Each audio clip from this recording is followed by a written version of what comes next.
Well, hello, mathematicians, and welcome back. Today we're going to be talking about equivalent fractions. Well, you see here on the screen in front of you that I have drawn three identical bars that are half shaded. And I've called the first bar half. And you see that one of two parts is shaded and the relationship of 1 to 2 is half. So this is a true relationship. Half the bar is shaded. Well, suppose I decide that I want to chop the bar up into pieces. And let me do that. All right, and now you see that in this new scenario where I have 4 pieces instead of 2 pieces, 2 of 4 pieces are shaded. And we still have a relationship of half because 2 is half of 4. And you see that the amount of the bar has not changed in terms of what is shaded, right? So they're still half shaded, and now it's 2 of 4 pieces. But suppose that we chop it up even farther.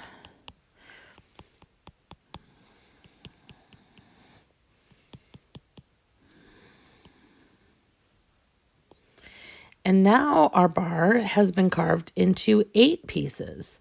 And you can see of these 8 pieces that 4 of them are shaded. And this is still a relationship of half because 4 is half of 8. All right. Well, in this case, the amount of the bar has not been changed, or the amount of shading has not been changed. The fraction itself, or the value of the fraction, has not changed, but the name of the fraction has. And that's what we want to investigate.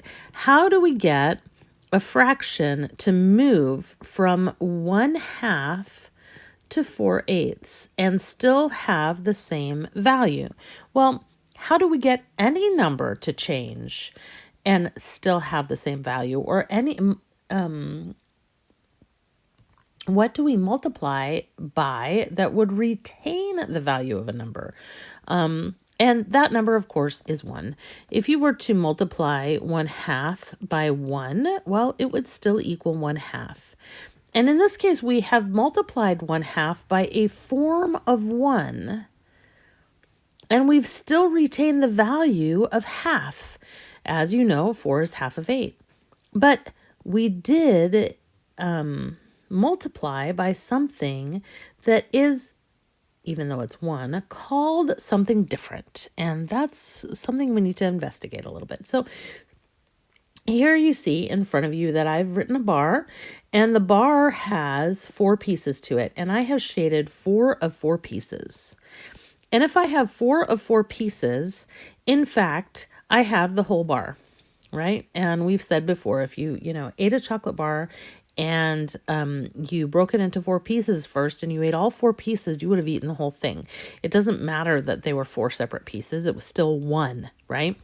And so in this case, we're multiplying by 4 over 4, or 4 of 4 pieces. And you see that when we multiply across numerator by numerator, 1 times 4, and get 4. And then we multiply again 2 by 4 and we get 8, right? So 1/2 then is called 4/8, but its value is half. And you can see very clearly that although 4 of 8 pieces are shaded, it is still only half the bar that's shaded. Well, where does this become useful? In what case can we use this renaming of fractions so that they have a different name but hold the same value? Well, let's suppose that we had a problem, like we wanted to add 1/2 plus 3/8. All right. Well, if we add 1/2 plus 3/8, we are then going to be concerned that we don't have really the ability to see exactly what quantity that is unless we have a similar naming system, right? So if we call 1/2 4/8 and we add 4/8 to 3/8, we wind up with 7/8. And this is a little bit more easy to see that 4/8 plus 3/8 is 7/8. 7 being the number of pieces and 8 being the type. All right. So in this case, we have created a different quantity by adding two different parts together, right? So 7/8 would be a different quantity than either 4/8 or 3/8.